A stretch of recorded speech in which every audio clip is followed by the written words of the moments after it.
All right. How many people are part of your athletic program?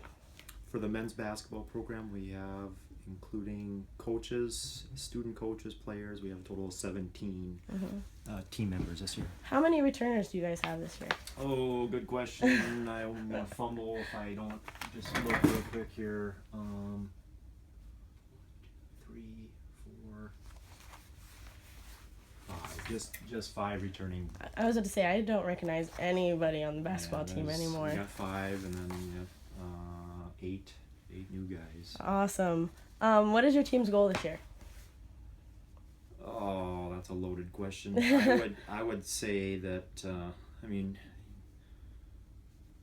there's different coaching philosophies, and it's easy to just say, well, we want to win the national title, but that's not. Is that realistic yet? Yes, that's realistic, but I just want it to be attainable, and break it down, get better every day. Definitely. Get better every day. Maybe not necessarily a goal, but part of it is just prove people wrong. We were picked tied for last. Oh yeah, I seen that in the preseason conference coaches poll. So some of it is just prove people wrong. Oh yeah. So be as good as you can possibly be. Those are all things that sound good, but yeah, I think that's what our team needs to buy into this year. Definitely. We want to make it to the national tournament. If we could say just one long-term goal, let's get to the national tournament this year with this guys. Let's see what this group can do once we get there. When was the last time you guys went to the national championship? 3 seasons ago. Okay. The last 2 seasons we've been hovering around 500 as a team, and that's not good enough. We don't like being average. Oh yeah, definitely, for sure. How does your team prepare to meet that goal, to prove people wrong? To prove people wrong? There's just like an inner swagger or an inner confidence. I wouldn't say cockiness, just sometimes you know that you know that you know that you, and as you take on that mentality, you start to believe that you have what it takes, and we have the pieces in place. We have we don't have a bunch of guys that have the same abilities. We have guys that are athletes. We have guys that are skill guys. We have guys that are rebounders. We have guys that are ball handlers. We have across the board. We have the balance, the mixture. We have the guys who can defend full court. We have the guys that can defend in the passing lane. So just things like that we have the pieces. Okay. And when you have the pieces, if you're missing like just one piece, let's say you're missing just like if you're missing a rebounder, sometimes that shows up in games, and and the end result is you maybe lose that game because you get beat in the rebounding category. So those things are things that help us believe that we can get there. Well, obviously we've got to prepare hard and practice the right way, and you practice how to play on and off the court. We have to be going about things the right way. KT mentioned that defense is your guys' stronger suit, but are you guys not as strong on offense, or because to win you can defend all day, but to win you need to score some too. Defense is a work in progress. Kevin is a defensive specialist. Oh, so that kind of makes sense. He really embraces that role and the identity that we want to have. Coach Kaminsky's kind of a quote that we put it on the back of our shirts. It's where the defense never rests. We hang it in the locker room. It's something it's been a trademark of his programs over the years. So we try to take on that identity, and the way we approach it, it's very defensive minded. Right now, are we more of a defensive team than an offensive team? I would say that our offense is ahead of our defense right now. We got to get better defensively. Oh wow, okay, that's interesting. How does leadership roles play place within your team? This is a unique year. We have with 5 returners, and of those returning guys, only one of them is a senior. Oh, wow. And the one player who is a senior, I really think he has the ability to be a good team leader. However, he had a setback because of an illness, mono, that forced him out of action, out of practice, and just slowed things. So I think it's really allowed some other guys to step up in that area. So with only one senior, it's kind of a unique situation for him, and you usually fall back on the experience that the returning guys have. The years of experience usually helps with leadership. But there's also the side of it where we say we don't want just one leader out on the court. We want we have 13 players. We want 13 leaders. So we want leadership to come forth from all of our players. Okay. What are your strengths as a team? Our strengths as a team, I think we have really good athleticism, and we have the potential to be an outstanding defensive pressure team. Oh, wow. So I feel like those things are things that we can kind of fall back on. Offensively, right now we're ahead of us. Like I said, I think we're ahead of our defense. Yep. But a concern that I have with this team is that we can have off nights, and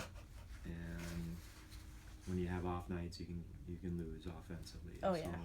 That's a concern. I don't think this group will have, later on in the season especially, I don't think this group will have an off night defensively, which allows you to, doesn't matter who you're playing, you're going to be able to stay with them. The game, at the end of the game, it's going to be down to the wire. It's within reach. Even if you have an off shooting night, we're still going to give ourselves a chance to win. That's awesome. How would you describe your team standards when it comes to academics? Our team standards? Do the best that they can. Yep. I mean, some guys, the best that they can do is an A. And that's, we hope that the guys can do that. But sometimes there's certain classes that guys are just going to struggle with, and the best that they can do is maybe a C or a B. And so we understand that there's people have strength, just like on the court, they have strengths in the academic classes. Sometimes they have to take classes that aren't necessarily favorites or strengths of theirs, and so but they have to go into class. They have to go to class. They're not here to play basketball. the degree is what they're ultimately after. Student we got to continue to remind them of that, but that's our focus academically. I mean, the 4 years of basketball lasts 4 years. That degree lasts forever. A long time. Very forever. If a conflict was to arise with your team, how would you handle it? If a conflict were to arise in the team, with the team, like internally, internally, within, like two players, or something's going on between those two players, and you can just tell they're heated with one another. Like, how would you, as a coach, handle that, or would you let your players kind of handle it amongst themselves, if that kind of makes sense? Handle it quickly. Okay. I don't know if that makes sense. It does. Let's address it now, and then tomorrow is a new day, and leave it behind, and let's go on. We're in this together. We're not gonna continue to let division happen. And so everybody has to be on the same page, and so we try to get the guys thinking that way. Yeah.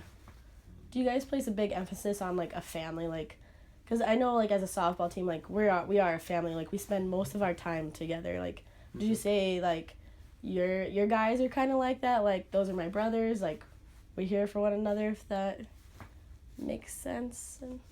To be successful as a team, I think that helps. But I've been part of teams where guys aren't buddy off the court, but Yeah. when they come and they're on the court, they understand what they're there for. They Mhm. understand that I need to be a good teammate, and so they get along. I mean, Yeah. I've seen it both ways. I wouldn't put that emphasis on it. I think when you have a lot of players that come from distance, Mhm. that is their family, where they're at Valley City State. This is their family. Mhm. So there's the element of that. So Okay. I just think it's different for each person, and Oh yeah. the definition of family is. You got some people that don't have a great family situation Yeah. that are here, and then you have some that have a great family support, Mhm. and they communicate well, and mom and dad are still living together. Yeah. And your traditional family value. That some people grow up in the Midwest, like some of the inner city guys, that's so foreign to them. Mhm. So Oh, I for don't know sure. if that makes sense. But. Oh, it does. I think it's more of like a women and male thing, because I know like women are emotional, and so like we're gonna attach to the girls, and Yeah. I don't know, maybe that's what our gender roles play. I think, and I'm also from Vegas, so I think it's my family because so distant and then coming together. Yeah. How do you choose to inspire your team? How do we choose to inspire? Yeah.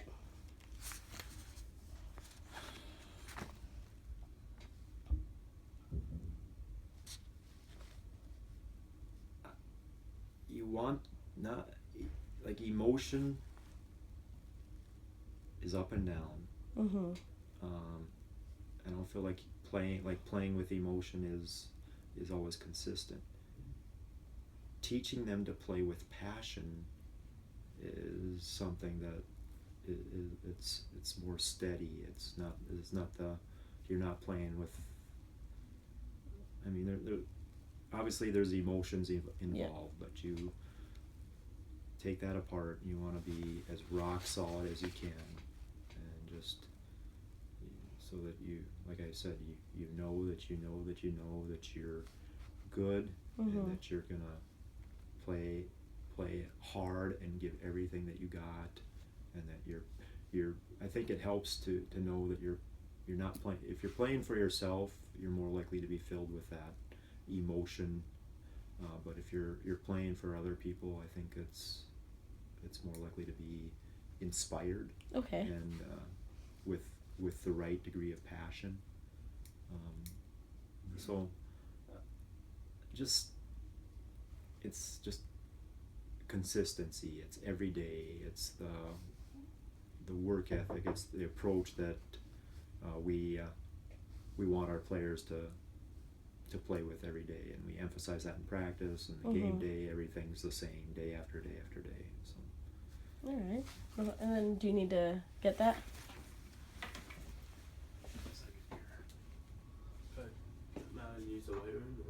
Can I?